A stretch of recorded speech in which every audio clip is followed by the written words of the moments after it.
Hello बच्चों, class 10 science biology के second chapter बच्चों कंट्रोल एंड कोऑर्डिनेशन को हम लोगों ने शुरू किया था। ये उसका सेकंड वीडियो है बच्चों। पहले वीडियो में हमने इंट्रोडक्शन पढ़ा कि कंट्रोल एंड कोऑर्डिनेशन की नीड हमें क्यों हुई, नर्वस सिस्टम क्या होता है और कैसे जो है एक स्टिमुलस यानी कि कोई मैसेज बच्चों वो हमारी एक्सटर्नल बॉडी से हमारे ब्रेन तक पहुंचता है, उसका कैसे जो है कंडक्शन होता है एक स्टिमुलस का, एक इलेक्ट्रिकल सिग्नल का, ठीक है, न्यूरॉन्स के थ्रू बच्चों, ये हमने डिस्कस किया। अब इस वाली वीडियो में बच्चों हम लोग डिस्कस करेंगे रिफ्लेक्स एक्शन को। ठीक है, रिफ्लेक्स एक्शन क्या होता है।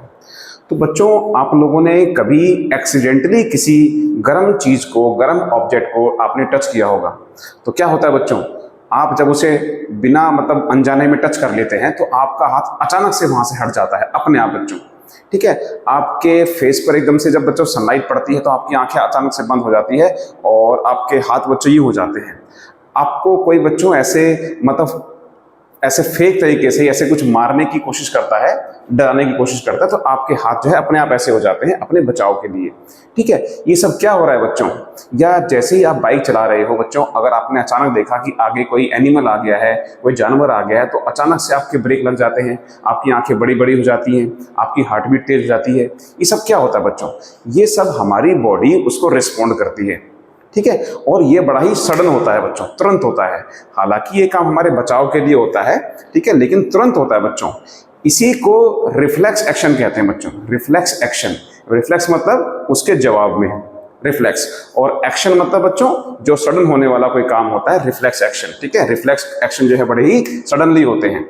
ठीक है बच्चों, चलिए तो देखो रिफ्लेक्स एक्शन क्या होता है। एक सडन अनकॉन्शियस एक्शन होता है। अनकॉन्शियस मतलब बच्चों अनजाने में किया गया, मतलब इस पर हमारी चेतना, हमारा कंट्रोल नहीं रहता है, ये अपने आप होता है बच्चों। देखो, क्या आपने सोचा था कि जब आपके चेहरे पे, आपकी आईज पे लाइट डाली जाएगी तो आपके आंखें अपने आप बंद हो जाएंगी? क्या आपने खुद से आंखें बंद करी बच्चों? नहीं, वो अपने आप हो जाती हैं।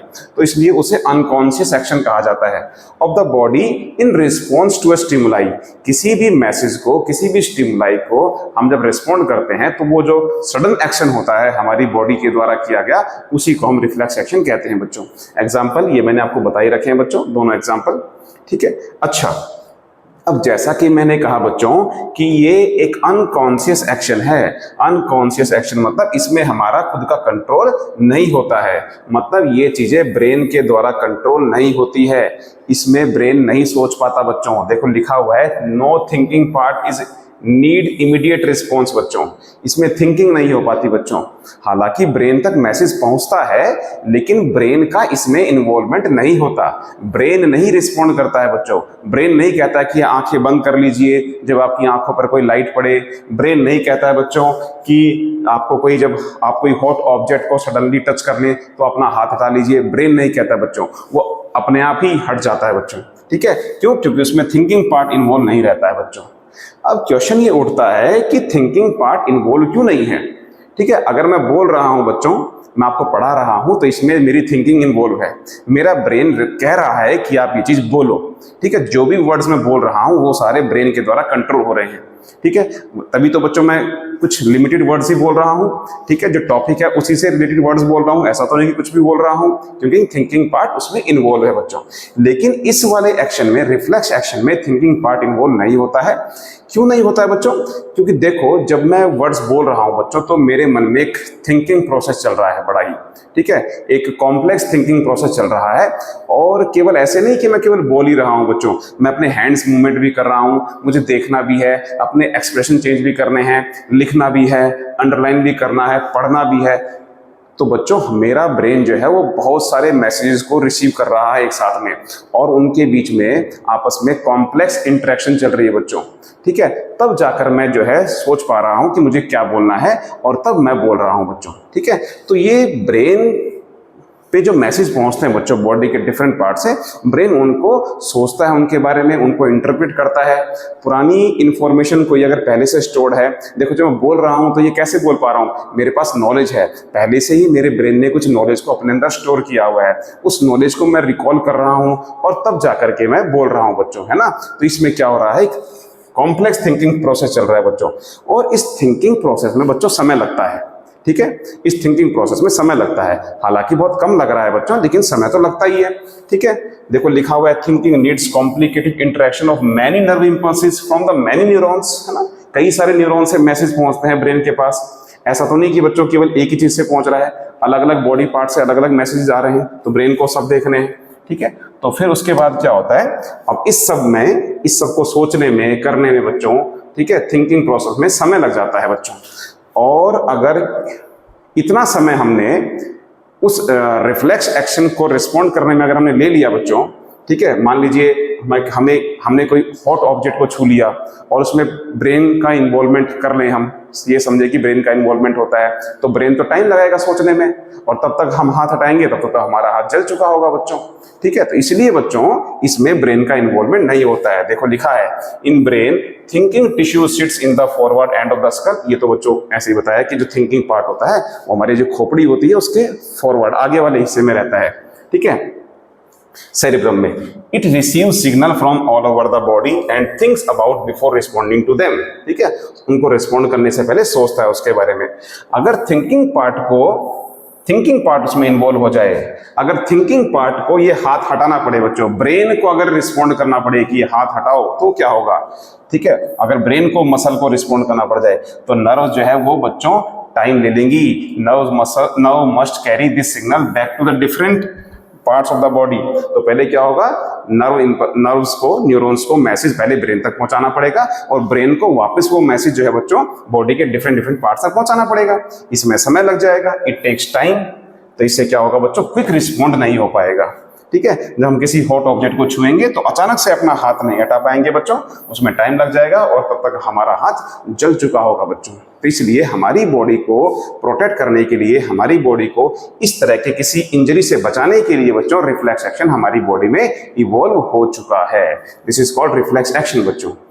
ठीक है, अब है बच्चों रिफ्लेक्स आर्क क्या होता है। रिफ्लेक्स एक्शन तो आपने पढ़ लिया, अब रिफ्लेक्स आर्क क्या होता है बच्चों। रिफ्लेक्स एक्शन अगर आपको आ गया तो रिफ्लेक्स आर्क भी बड़ा ही सिंपल है बच्चों। ठीक है, रिफ्लेक्स एक्शन क्या था कि आपने अचानक से उसको रिस्पॉन्ड किया। अब आपने जब अचानक से रिस्पॉन्ड किया तो बच्चों मैसेज गया होगा पहले, ठीक है, कहीं पर, फिर वहां से वापस आया होगा। तो जो रास्ता है मैसेज के जाने का और वापस आने का, इस पूरे रास्ते का जो पाथवे है बच्चों, इसी को रिफ्लेक्स आर्क कहते हैं। ठीक है, रिफ्लेक्स आर्क कुछ अलग नहीं है, उसका रास्ता है। ठीक है, देखो जब इसने कोई हॉट ऑब्जेक्ट को छुआ तो क्या हुआ बच्चों, तो इसके हाथ पर क्या थे, रिसेप्टर्स थे। मैंने पिछली वीडियो में आपको बताया था कि रिसेप्टर्स कहां पर मौजूद होते हैं, स्किन पर कौन कौन से रिसेप्टर्स मौजूद होते हैं। ठीक है बच्चों, थर्मो रिसेप्टर्स होंगे इसकी स्किन पर, जिसने कि टेम्परेचर को सेंस किया। अब उस रिसेप्टर से बच्चों वो जो पेन के लिए हमने कौन सा रिसेप्टर बताया था, नोसियोसेप्टर्स बताया था, नोसियोसेप्टर्स जो कि पेन को डिटेक्ट करता है। ठीक है, तो पेन हुआ होगा बच्चों। अब पेन जो है इस रेड लाइन से, ये रेड लाइन क्या शो कर रही है, ये रेड लाइन शो कर रही है सेंसरी न्यूरॉन्स को। ठीक है, इस सेंसरी न्यूरॉन से होता हुआ कहां पहुंचेगा बच्चों, ये गया और ये पहुंचेगा बच्चों हमारे स्पाइनल कोड तक। बच्चों ये स्पाइनल कोड है बच्चों। ठीक है, स्पाइनल कोड कहां होती है, हमारी जो बैकबोन होती है ना बच्चों, पीछे रीढ़ की हड्डी, इसके अंदर होता है बच्चों स्पाइनल कोड। इसके अंदर पूरी ऊपर से नीचे तक स्पाइनल कोड होती है बच्चों। और ये उस रीढ़ की हड्डी का बच्चों एक कॉलम दिखाया गया है। आपको पता है हमारी रीढ़ की हड्डी में वर्टिब्रल कॉलम्स होते हैं बच्चों, कई सारे ऐसे ब्लॉक टाइप के होते हैं, तभी तो हम बेंड कर पाते हैं। ठीक है, तो उनमें से एक ब्लॉक है ये। उस ब्लॉक के अंदर ये जो पिंक कलर का बच्चों है, ये बंडल्स की फॉर्म में, दिस इज स्पाइनल कोड बच्चों। ये स्पाइनल कोड है। स्पाइनल कोड बच्चों सीएनएस का एक पार्ट होता है। ठीक है, सीएनएस मतलब सेंट्रल नर्वस सिस्टम। इसके दो पार्ट होते हैं मेनली, एक तो ब्रेन आगे को है बच्चों, और ये है स्पाइनल कोड। ठीक है, तो स्पाइनल कोड तक मैसेज पहुंचता है बच्चों, और स्पाइनल कोड के बाद जो है स्पाइनल कोड ही उसको रिस्पॉन्ड कर देता है। ठीक है, भले ही मैसेज आगे जा रहा है बच्चों ब्रेन तक, लेकिन ब्रेन का उसको रिस्पॉन्ड करने में कोई भी योगदान नहीं है बच्चों। किसका योगदान है, स्पाइनल कोड का ही। तो स्पाइनल कोड से ही बच्चों वापस मैसेज आ जाता है। ठीक है, अच्छा ये थी सेंसरी न्यूरॉन। ठीक है, सेंसरी न्यूरॉन। और बच्चों आगे जब ये पहुंची स्पाइनल कोड के पास, तो स्पाइनल कोड ने रिस्पॉन्ड किया। और स्पाइनल कोड किस न्यूरॉन से मैसेज करेगा, वापस मैसेज किस न्यूरॉन से पहुंचाएगा, वो पहुंचाएगा बच्चों मोटर न्यूरॉन से। याद रखिएगा, हमारे जो बॉडी पार्ट होती है वहां से जो सीएनएस को मैसेज जाता है वो जाता है सेंसरी न्यूरॉन से, और वहां से जो वापस मसल्स के पास जो मैसेज पहुंचता है वो पहुंचता है मोटर न्यूरॉन से। ठीक है। अच्छा, तो मोटर न्यूरॉन से बच्चों मैसेज वापस आया, ठीक है, और ये पहुंचा बच्चों इफेक्टर तक। इफेक्टर मतलब कि हमारा वो बॉडी पार्ट जो इफेक्ट हुआ है, ठीक है, ओके। अच्छा, तो यहाँ पर क्या होगा बच्चों, ये हमारे हाथ की मसल्स होंगी, उन तक मैसेज पहुंचेगा और वो मसल्स बच्चों क्या करेंगी, हमारे हाथ को वहां से हटा देंगी बच्चों, ठीक है, हमारे हाथ को वहां से हटा देंगी। तो बच्चों क्या बना पाथवे, पाथवे क्या बना, पाथवे बना बच्चों रिसेप्टर्स, रिसेप्टर के बाद सेंसरी न्यूरॉन, ठीक है, रिसेप्टर, उसके बाद सेंसरी न्यूरॉन, पहले पे रिसेप्टर, दूसरे पे सेंसरी न्यूरॉन, तीसरे बच्चों क्या, स्पाइनल कॉर्ड, ठीक है। अब चौथे पे बच्चों क्या है, चौथे पे वैसे होना चाहिए क्या, हमारा मोटर न्यूरॉन, लेकिन मैं आपको बता दूं मोटर न्यूरॉन और सेंसरी न्यूरॉन को बीच में जोड़ने वाला बच्चों एक न्यूरॉन होता है जिसे हम रिले न्यूरॉन कहते हैं। तो इस पाथवे में, रिफ्लेक्स आर्क के पाथवे में आप रिले न्यूरॉन को भी डाल सकते हैं, ठीक है। अच्छा, रिले न्यूरॉन के बाद बच्चों मोटर न्यूरॉन और मोटर न्यूरॉन के बाद बच्चों इफेक्टर, इफेक्टर आ जाएगा, हमारा बॉडी का जो भी पार्ट इफेक्ट हुआ है दैट इज इफेक्टर, ठीक है, ओके। तो जो पाथवे है बच्चों मैसेज के जाने का, मैसेज यानी कि इलेक्ट्रिकल सिग्नल, इलेक्ट्रिकल सिग्नल यानी कि इलेक्ट्रिकल इंपल्स, तो इंपल्स का जाने का जो पाथ है किसी रिफ्लेक्स एक्शन में, उसी को हम रिफ्लेक्स आर्क कहते हैं बच्चों, ठीक है। इसमें क्या होते हैं, इसमें मैंने बताया रिसेप्टर्स होते हैं, सेंसरी न्यूरॉन्स होते हैं, सीएनएस होता है, मोटर न्यूरॉन होते हैं और इफेक्टर होता है बच्चों। इफेक्टर हमारे मसल्स या ग्लैंड कुछ भी हो सकती है, ठीक है। अच्छा, कोई भी नर्व बच्चों, कोई भी मैसेज बच्चों जब पूरी बॉडी से आता है तो ब्रेन में पहुंचने से पहले कहां पहुंचता है, हमारे स्पाइनल कॉर्ड तक पहुंचता है बच्चों, ठीक है। इसीलिए देखो ये वाला मैसेज पहले कहां पहुंचा, स्पाइनल कॉर्ड तक पहुंचा, उसके बाद जो है बच्चों, हालांकि वो मैसेज गया ब्रेन के पास, बाद में गया ब्रेन को केवल इंफॉर्मेशन देने के लिए कि भी ऐसा हो चुका है, बस बताने के लिए उसे, ठीक है। वो सभी स्पाइनल कॉर्ड में मीट करते हैं बच्चों ब्रेन में जाने से पहले, ठीक है। अब ये देखो लिखा हुआ क्या बच्चों, ये लिखा है कि हालांकि हमारी बॉडी बच्चों न्यूमेरियस न्यूरॉन्स है बच्चों, कॉम्प्लेक्स नर्वस सिस्टम है हमारा, ठीक है, लेकिन इतने कॉम्प्लेक्स नर्वस सिस्टम होने के बावजूद ही बच्चों हमारा जो है ब्रेन उसमें जो है इन्वॉल्व नहीं हो पाता। फिर भी मतलब इतना कॉम्प्लेक्स नर्वस सिस्टम होने के बावजूद ही बच्चों हमारी बॉडी ने खुद से जो है एक रिफ्लेक्स एक्शन को डेवलप किया हुआ है, इवॉल्व किया है, ताकि हमारी बॉडी को हम क्विक रिस्पॉन्स दे सके और हमारी बॉडी को किसी भी डैमेज होने से हम बचा सके बच्चों, वही लिखा हुआ है, ठीक है, ओके। अब ये रिफ्लेक्स आर्क दिखाया गया नीचे बच्चों कि अगर हमारी आंखों पर लाइट पड़ती है बच्चों अचानक से तो क्या क्या रिफ्लेक्स आर्क होगा बच्चों, ठीक है, क्या क्या पाथवे होगा। तो पहले रिसेप्टर्स मैसेज रिसीव करेंगे, उसके बाद सेंसरी न्यूरॉन, उसके बाद बच्चों ब्रेन लिखा हुआ है, हालांकि ब्रेन की जगह पर बच्चों मैं स्पाइनल कॉर्ड लिख सकता हूं या सीएनएस लिख सकता हूं बच्चों, सीएनएस, ठीक है, सीएनएस लिख सकता हूं। उसके बाद बच्चों मोटर न्यूरॉन पे जाएगा, मोटर न्यूरॉन के बाद बच्चों वो हमारी आई जाएगा, आई जो इफेक्टर होगा बच्चों, आई की जो हमारी मसल्स हैं बच्चों, आई मसल्स वो क्या कर जाएंगी, कॉन्ट्रैक्ट कर जाएंगी बच्चों, ठीक है। तो ये है रिफ्लेक्स आर्क बच्चों, कब का, अगर हमारी आईज पर सडनली कोई लाइट पड़ती है तो, ठीक है।